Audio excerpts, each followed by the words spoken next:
Good morning 11th class.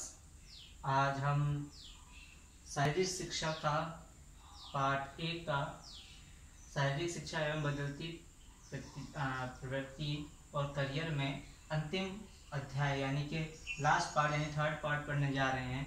आज आपका ये चैप्टर कंप्लीट हो जाएगा। आज इस चैप्टर में हम जो बाकी बचे हुए विकल्प थे यानी बाकी बचे हुए जो टर्म्स थे वो टर्म्स आज कंप्लीट हो जाएंगे। और अभी तक में जो भी चीज़ें हमने पढ़ी है, हमने ये जाना कि शारीरिक शिक्षा सिर्फ शिक्षा ही नहीं, आज के समय करियर से भी संबंध रखता है। एक करियर बनाने की एक अच्छी अपॉर्चुनिटी यानी एक अच्छी विकल्प देता है, जिसके माध्यम से हम आगे भविष्य में आगे बढ़ सकते हैं, विकसित हो सकते हैं और आगे डेवलपमेंट प्रोसेस में बढ़ सकते हैं। इसी के साथ ही साथ करियर अपॉर्चुनिटीज ऐसी अपॉर्चुनिटीज जिससे भविष्य आपका बहुत उज्जवल और बहुत अच्छा भी बन सकता है। पहले हम देखते हैं शारीरिक शिक्षा करियर विकल्प में जो विकल्प हमें दिए हुए हैं, किस प्रकार के विकल्प दिए हुए हैं, कितने विकल्प हैं। आपके सामने 5 विकल्प मैंने रखे हैं और हर 5 विकल्प में कुछ ना कुछ उसके कारक हैं जो जिन अध्यायों में वो जुड़े हुए हैं। यानी कि सबसे पहले अगर हम देखें, पहला पॉइंट हमारा है शारीरिक शिक्षा में करियर विकल्प, यानी शारीरिक शिक्षा में जो आपका करियर अपॉर्चुनिटीज है उसके बारे में बताया गया है। पहला है शिक्षण संबंधित करियर, यानी किसी को एजुकेशन देने संबंधित, यानी किसी को ज्ञान देने संबंधित, शिक्षण करने यानी प्रशिक्षण करने में, किसी को समझाने में ये कैसे कार्यरत है। प्राथमिक विद्यालय स्तर, हम पहले प्राथमिक विद्यालय यानी कि 1 से लेकर 8वीं तक के विद्यालयों तक में इसका कार्य कर सकते हैं। 1 से 5वीं तक के विद्यालयों में भी इसकी जरूरत पड़ती है, क्योंकि छोटे बच्चों को भी शारीरिक शिक्षा देना, करियर शारीरिक क्रियाएं कराना, क्रीड़ा कराना, खेल कूद कराना बहुत अनिवार्य है, तो इसमें ये कार्यरत रहता है। दूसरा आता है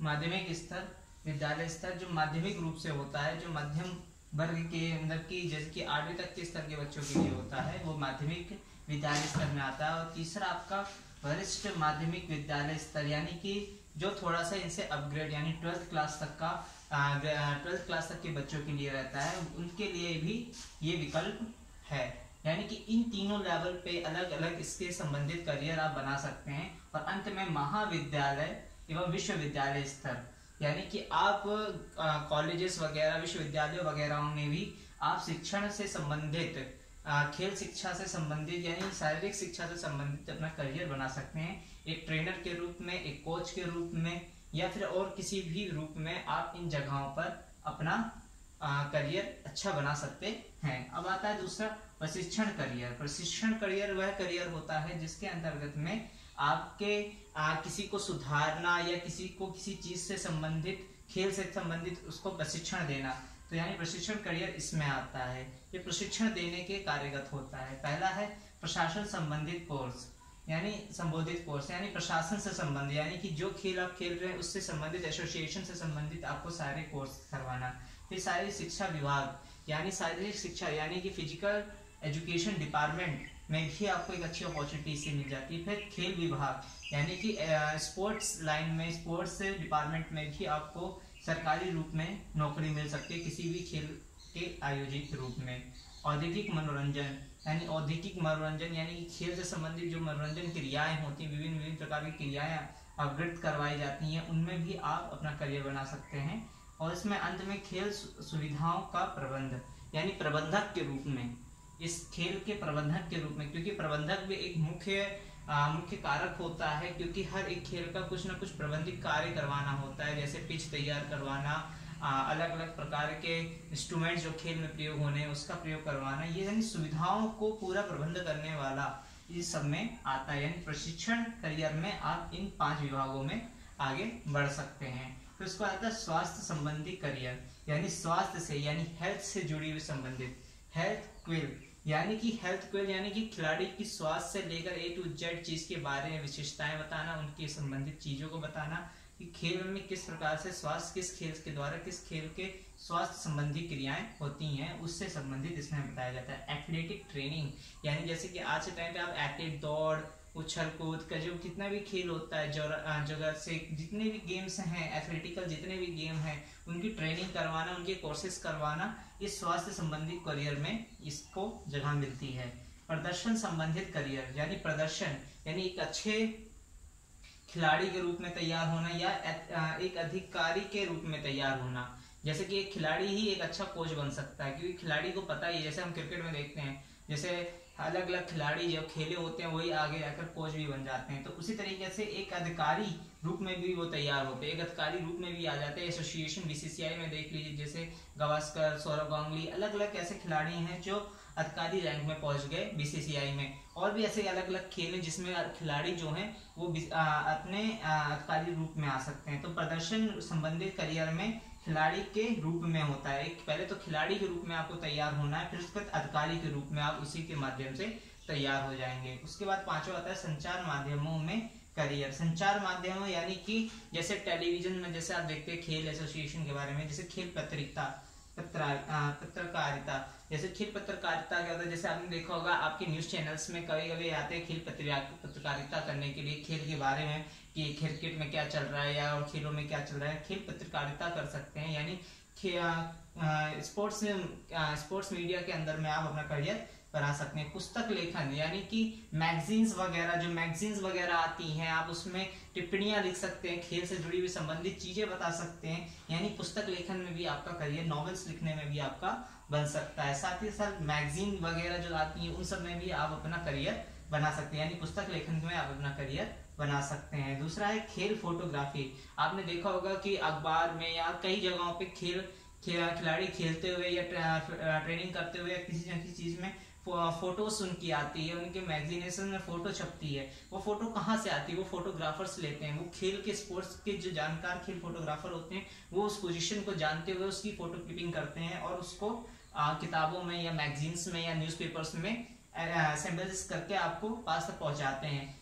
पुस्तक प्रकाशन यानी उससे संबंधित जो जैसे कि आपकी खेल संबंधित मैगजीन्स आती हैं उसका प्रकाशन करना, इसमें भी आप अपना करियर बना जा सकते हैं। खेल प्रसारण जैसे खेल की लाइव टेलीकास्ट करवाना, ये सारी संबंधित चीजें इसके अंदर आती हैं। तो आज हमने 5 चीजें पहले इसकी ये पढ़ ली हैं, जिसमें सबसे पहले शिक्षण संबंधित करियर बताया था मैंने भी, प्रशिक्षण करियर बता दिया, स्वास्थ्य संबंधी करियर बता दिया, प्रदर्शन संबंधित करियर बताया है और संचार माध्यम करियर बताया है।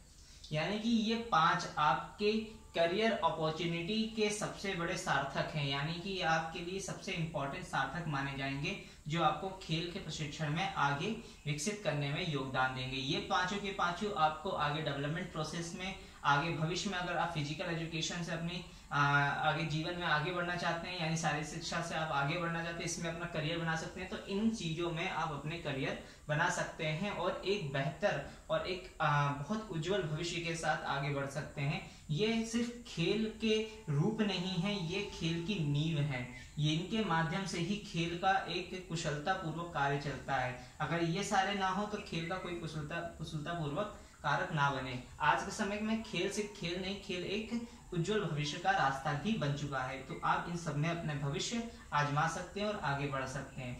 अब आगे बढ़ते हैं व्यवहार कुशलता। व्यवहार कुशलता वह कुशलता होती है जिसमें आप व्यवहार को समझते हैं। व्यवहार क्या होता है? जब एक दूसरे से आप मिलते हैं तो उससे संबंधित आप क्या समझ पाते हैं, उसके बारे में क्या समझ पाते हैं, वो आपके बारे में क्या समझ पाता है दूसरा पर्सन, तो वह चीजें व्यवहार कुशलता में आती है। व्यवहार बनाना बहुत महत्वपूर्ण है। खेल के मैदान में व्यवहार बनने से लेकर के जीवन के आगे सफर में भी व्यवहार बहुत मायने रखता है। तो इसमें बताया जा रहा है व्यवहार कुशलता वह कुशलता है जो अन्य लोगों के बारे में बताने में प्रयोग किया जाता है कि वह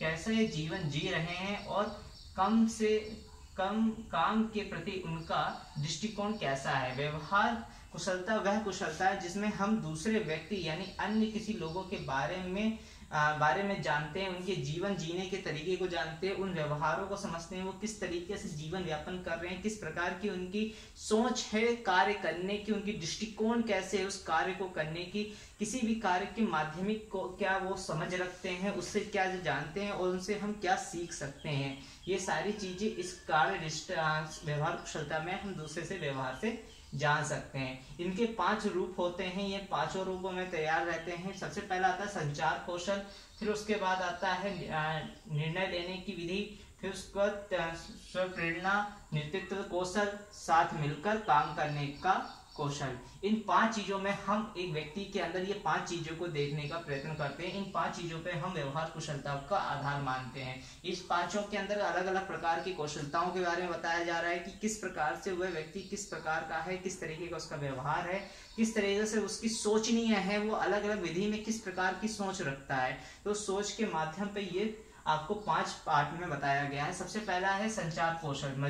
मजबूत संचार कौशल वाले लोग रिश्तों का निर्माण कर सकते हैं। यानी संचार कौशल यानी कि एक दूसरे से जोड़ने वाले, एक दूसरे से डिविजिबल नहीं हो रहे हैं, ये ऐड हो रहे हैं, ये सब्ट्रैक्ट नहीं हो रहे हैं, ऐड हो रहे हैं, यानी जोड़ते जा रहे हैं और उससे किस तरीके से अपने रिश्तों का निर्माण कर रहे हैं। यानी खेल के साथ ही साथ अपने रिश्तों को भी मजबूत कर रहे हैं एक खिलाड़ी से दूसरे खिलाड़ी के बीच में, यानी कि उसके साथ अच्छी रिलेशनशिप बन रही है, उनकी बहुत अच्छी तालमेल बन रहा है। तो संचार कौशल वहां पे कार्य करता है जहां पे खिलाड़ी एक अच्छे माध्यम के रूप में तैयार हो, एक दूसरे के साथ सार्थक बन के चल सके। फिर उसका आता है निर्णय लेने की विधि। निर्णय लेने की विधि बहुत आसान है। आप हमेशा जीवन में अपने निर्णय लेने का कार्य करते हैं, उसी तरीके से इसमें भी निर्णय लेने का कार्य बताया गया है। जीवन में व्यक्ति द्वारा मूल्यवान निर्णय लेने में सक्षम होना महत्वपूर्ण है। यानी कि हमें किस प्रकार से सक्षम होना है किसी भी निर्णय को लेने से, क्योंकि निर्णय कई प्रकार के जीवन में आते हैं और खेल में भी कई प्रकार के निर्णय लेने पड़ते हैं। जैसे कि आप खिलाड़ियों में कप्तान को देखते होंगे, निर्णय लेने के समय पे वो किस तरीके से निर्णय लेते हैं। हर एक खेल के अंदर निर्णय लेना एक महत्वपूर्ण कौशल माना जाता है। साथ ही साथ अब आते हैं स्व प्रेरणा। स्व प्रेरणा यानी कि खुद को उत्साहित करना, खुद को आगे बढ़ाना, खुद को उत्साहित रखना, जिससे हमें किसी और की जरूरत ना पड़े और हम अपने रूप से तैयार हो सकें उस कार्य को करने के लिए। जैसे बताया गया, जो लोग स्वयं से प्रेरित होते हैं वह खुद अपने आप से मिलते हैं, उन्हें करीबी पर्यवेक्षण की आवश्यकता नहीं है। यानी कि उनको किसी की प्रेरणा दिलाने की आवश्यकता नहीं है, उनको किसी की जरूरत नहीं है, वो खुद से ही अपने आप को डेवलपमेंट प्रोसेस में लाए रहते हैं और वो आगे बढ़ते हैं। उससे क्या होता है, उनका जीवन उज्जवल होता है, वो कभी डिमोटिवेट नहीं होते, हमेशा मोटिवेटेबल होते हैं और दूसरों को भी मोटिवेट करते हैं, जिससे वह आगे जीवन में आगे बढ़ते रहें। उसके बाद आता है नेतृत्व कौशल। नेतृत्व मतलब किसी पर लीडरशिपिंग करना, किसी के ऊपर नेतृत्व निभाना, एक टीम को कमांडेबल करना। यह एक सॉफ्ट स्किल का सेट है जो कम से कम किसी से खुद को विकसित करने का अपेक्षा करता है। नेतृत्व कौशल ये होता है कि हम एक दूसरे से नेतृत्व रखते हैं और उससे हम कुछ सीखने की कोशिश करते हैं, उसके ज्ञान के अनुसार उसको कार्य को नेतृत्व करना और उसको आगे बढ़ाने का कार्य करते हैं। साथ मिलकर काम करने का कौशल यानी एक दूसरे के साथ कोऑर्डिनेशन रखना, काम करना, प्रशिक्षण पाठ्यक्रम करना। इससे क्या होगा, अच्छा तालमेल बनता है, अच्छी तरह से हम काम कर पाते हैं और विकसित रूप से कार्य को आगे बढ़ा सकते हैं। तो आज हमने क्लास इतनी चीजें पढ़ी हैं। आज की जो चीजें हमने पढ़ी ये चैप्टर कंप्लीट होता है। आपको इसके नोट्स तैयार करने हैं, क्वेश्चन आंसर्स कंप्लीट करने हैं और इसमें जो पॉइंट्स ऑफ कीज आपके पास अपने आप से भी माइंड में आते हैं उनको भी नोट डाउन कॉपी में करना है। ये बहुत इंपॉर्टेंट चैप्टर था जो आपको फर्स्ट चैप्टर के रूप में मिला। आज ये चैप्टर कंप्लीट होता है तो आप इसको नोट डाउन कॉपी में कर लेंगे। Thank you class and have a nice day.